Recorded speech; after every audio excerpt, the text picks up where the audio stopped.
Itong request mga kapinta kung paano tayo balik ng kulay ng dating varnish mga kapinta.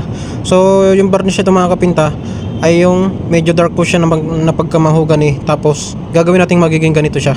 So matagal na tong request mga kapinta, ngayon ko lang nagawa ng video kasi nga talagang medyo busy po talaga tayo.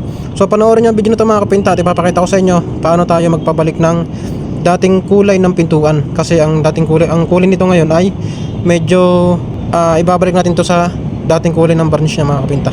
Una natin gagawin mga kapinta, ito yung pintuan, medyo namumula-mula siya, tapos hindi masyadong maganda ang pagkaka-varnish niya kasi nga nag-DIY lang dito ang may-ari mga kapinta. So ang ginamit nila ditong varnish ay yung plastic varnish, yung nabibili nasa bote. Una natin gagawin mga kapinta, ito yung pag-strips easy ng pintuan. So itong strip easy mga kapinta, ito ay nagtatanggal ng dating mga pintura katulad nitong varnish mga kapinta. So ipapahid nyo lang ito ng gamit ay brush o kaya roller, tapos maghintay lang kayo ng 20 minutes o kaya 30 minutes. Pwede nyo yung kayo din mga kapinta ng paleta. Kita nyo yung ginagawa ko mga kapinta. Talagang napakabilis makapagtanggal, lalong-lalo na mga kapinta kapag varnish. Sa mga pintura, mabilis din ito mga kapinta. Talaga napakaganda ng strip easy na ito mga kapinta. So ito yung mga madalas kong ginagamit, lalong-lalo sa mga varnish tapos sa mga pintura. So meron ding ibang pantanggal mga kapinta, nandito yung mga strip sole. So maganda rin yung mga kapinta, pero mas nagustuhan ko yung pangbaklas ng varnish na to, itong strip easy mga kapinta. So itong varnish mga kapinta ay medyo maganda yung pagkakakahoy, kaya ang naging plano ko dito ay ibalik yung dating natural na kulay ng kahoy mga kapinta. Kaya ito yung ginagawa namin. Pagkatapos po nating maalis mga kapinta yung dating varnish niya, yung lahat ng pintuan na to, ang gagawin naman po nating sunod mga kapinta ay sasandingin po muna natin to. Sa pagsasanding naman po mga kapinta, kailangan po natin gumamit ng sander. Ito po yung laging ginagamit natin pag tayo ay magduduko o kaya duduko varnish, duko paint. Ito po yung ginagamit natin, at ginagamit din ito mga kapinta sa mga walling. Ito yung madalas na ginagamit na ngayon kasi para mas mapabilis yung trabaho natin. Ito yung gagawin natin dito sa pintuan mga kapinta. Kailangan mga kapinta, sa pagsasander mga kapinta ng varnish ay kailangan ay sunod-sunod ang ating gagawin na pagliliha. Unang gagawin natin dito mga kapinta, sasandingin natin to ng number 80. Tapos ang pangalawa mga kapinta, sasandingin naman natin to mga kapinta ng number 100. Ang pinaka-final natin dito mga kapinta na pang sander ay yung number 120. Ito yung ginagamit natin mga kapinta. Ngayon, pagtapos natin dito mga kapinta, pag sasander natin, ang gagawin naman natin dito mga kapinta, pupunasan naman natin ito mga kapinta ng lacquer thinner. So nasa sa inyo na mga kapinta kung ano yung inyong gagamitin na lacquer thinner, pero pwede naman po yung mga ordinary lang, pero mas maganda yung mga branded tulad ng mga Davis mga kapinta. So ang gagawin natin dito, pupunasan natin, gamit lang ay basahan. Kailangan mga kapinta, wag nyong lilikdangan yung ating pagpupunos dito kapag kayo ay gumamit ng paint remover katulad ditong strip easy mga kapinta. Kasi nga kapag kayo ay may nalikdangan dito mga kapinta, na ipahidan nyo na agad siya ng wood stain, ay magkakaproblema kayo. Kasi nga mga kapinta ay nagbabubbles to kapag hindi nyo masyadong naayos ng pagpupunos ng lacquer thinner. Sunod yung mga kapinta, mag-wood stain na tayo. Gamit natin wood stain mga kapinta, itong wood stain na maple. Ngayon nag-adjust lang tayo dyan ng black, tapos may konting red. Yun lang ating ginawa dyan mga kapinta.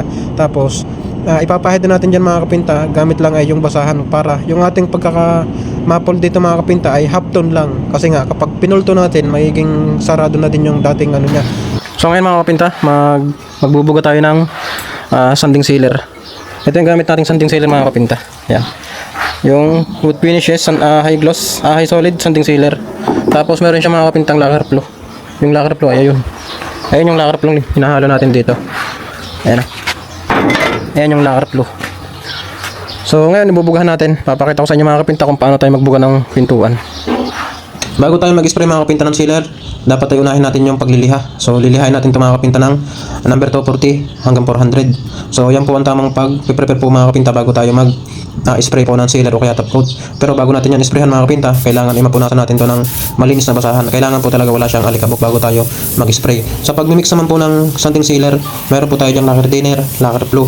So nakadepende na po sa inyo kung maglalagay po kayo ng lacquer flow. Pero ako po mga kapinta, naglalagay po tayo ng lacquer flow dito hanggang 10% lang po. Pero kapag magpipinish na po tayo, inaangat pa po natin yung ating lacquer flow para dagdag po sa kintab po ng ating top coat o kaya yung ating sealer.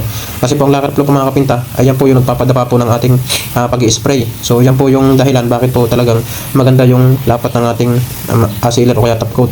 So ang lacquer thinner naman po mga kapinta, pwede tayo dito maglagay ng 30%, 20% o kaya 30% mga kapinta yung lacquer thinner natin. So dito lang mga kapinta, kapag tayo yung sa unang patong ng sealer, kailangan natin mga kapinta konti lang. Pwede po ang 20% mga kapinta para medyo hindi mawala po yung tibay ng ating sealer.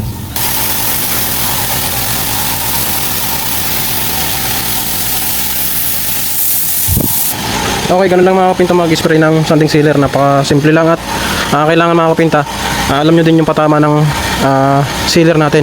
Tapos yung labas ng hangin. So kailangan naka-set up siya. Kapag ganun ang inyong hagod, kailangan yung buga ng hangin ay paganyan. Ngayon, kung patindig naman mga kapinta, kailangan ang buga ng hangin ay pagayan naman. At ito na po yung last part nitong video na to mga kapinta. Ito na yung ating pagtatapkot mga kapinta. Sa pagtatapkot naman mga kapinta, marami tayong tapkot ditong pwedeng gamitin. Basta yung pagmimix lang nito mga kapinta ay talagang alam nyo yung pagmimix nito para makuha nyo yung ganda ng ating pintuan at makuha nyo yung tamang kintab nito, kasi merong ibang mayari na ayaw talaga ng sobrang kintab. Meron namang ibang mayari na gusto ay matte finish lang. Dito sa amin mga kapinta, sakto lang yung kintab natin. Ito yung pinaka finish na natin mga kapinta. Ito yung ating ginawang project dito sa Galamaya mo, San Jose, Batangas. Ito yung pinaka main door na nila at yung tatlong pinto naikabit na rin. Okay na rin yun mga kapinta. Ito na yung pinaka finish nya. So ito yung pinalabas natin yung dating design talaga ng kahoy, kasi napakaganda ng kahoy na ito mga kapinta. Galing pa tong summer mga kapinta. Yun, salamat po sa panonood at doon po sa mga nag-request po ng full video ng ating pagbabaklas po ng pintuan at pagbabaklas po ng varnish. Ito na po yung pinaka full video. Salamat po sa nag-request at salamat po sa mga nanood, salamat po sa mga nagpa-follow at salamat po sa mga walang sawang sumusuporta. Hanggang dito lang muna po at salamat po sa panonood muli. Kita-kita po sa ating susunod na video.